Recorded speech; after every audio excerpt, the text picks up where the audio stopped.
marking a quarter of a century since Her Royal Highness Diana, Princess of Wales, died. I should say the HRH handle was stripped from her some months before her demise.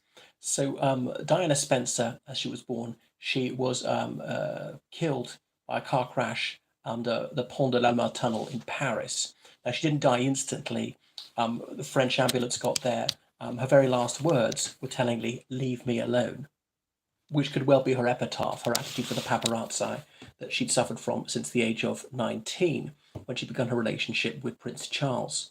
So she's rushed to Sainte-Salpêtrière Hospital in Paris. They attempted heart massage and so on. The force of the accident had pushed her heart from the left side of her chest over to the right side of her chest. But anyway, they're unable to save her, and she expired some hours later. I mean, I remember seeing the headline that morning when they printed the newspaper said, Dodi dead, Diana injured, because when the news filtered through, she was still alive, and the French doctors were struggling to save her life. But alas, it was unavailing, their endeavour. Keith, when the news broke. So Princess Diana immortalised. What of her? I think she's actually very ephemeral, not a bad person. So she was born in 1961 into a British noble family. Her father was Earl Spencer, Earl being not a boy's name, but a heritable aristocratic title. His name was actually John. So yeah, and she had two older sisters. She said, I was supposed to be a boy. So they had two girls already, they wanted a boy. Then her younger brother Charles followed a couple of years later. He got the brains in the family. So she said she wasn't considered good looking. Her parents divorced, which in the 60s was much more unusual. Went to various independent schools, was not remotely academic. They used to do exams called O levels, as in ordinary levels, the age of 16 back then, before GCSEs were invented. She got one in home economics, which is cooking, really. Then she went to a finishing school in Switzerland for a few months to brush up on a French deportment. I don't know how to be a very grand lady, how to supervise a household. And this was the last of that era. I mean, they closed about 1990, the last ones. They've reinvented themselves as charm schools, business schools, things like that. Anyway, so then her parents had bought her a flat in Earl's Court, London, at the age of 17. And Earl's Court was far less she back then than it is now. You may have seen The Crown when it mentions Earl's Court in about 1980. So the only people who live there are prostitutes and Australians. Back when it was de rigueur for young Australians to spend a year in London. So she was working at a posh nursery. So that was her. She was good with toddlers.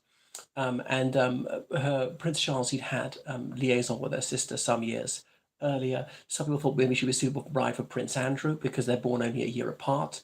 But anyway, that wasn't to be. She'd never had a boyfriend. It seemed to be. When at some country house party, Prince Charles met her when she was when she was 18. They formed that relationship in May 1980. Her birthday was in July 1980. That's when she returned 19. And she was invited up to Balmoral, where the royal family spends the summer. So was seen by the tabloid photographers with him. So this really is the one. Actually, she is his girlfriend, because Prince Charles then, he was how old? He was 31, and his parents said, "Come on, you got to settle down, Charlie boy. It's high time you got married." We got married younger in those days, and his great uncle Lord Mountbatten had been murdered the year before, 1979. So it's November 1980s. There's that painfully awkward photo call when they're canoodling on the sofa, and the journalist asks them, "So are you in love?"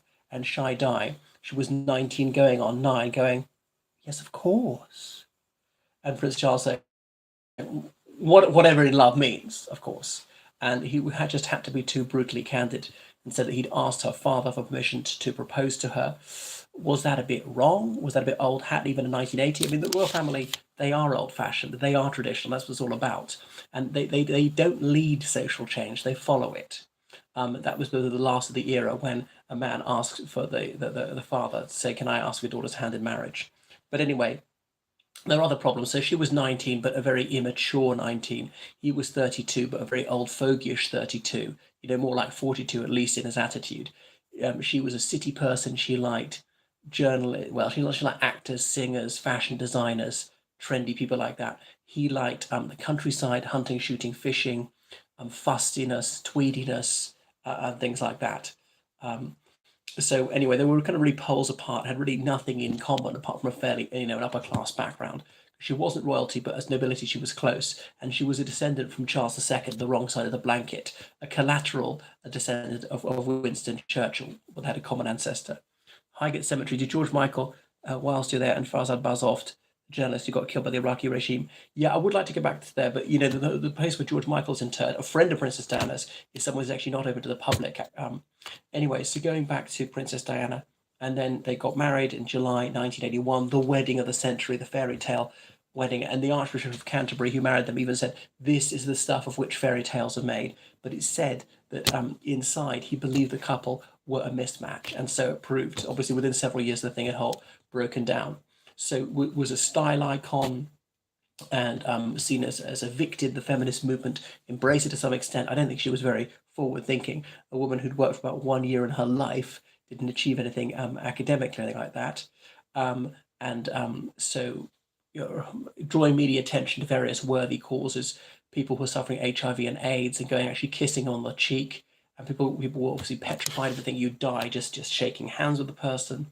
So that was courageous of her. And previously, princes and queens would not kiss any man, even on the cheek, unless it was their husband or a blood relative, for fear that tongues would wag and people would begin to say she's having an affair with him. Also, she did have an affair with the cavalry officer called James Hewitt. That's only after Prince Harry was born. People were saying, oh, he's actually the father of Prince Harry, but I don't think that's true.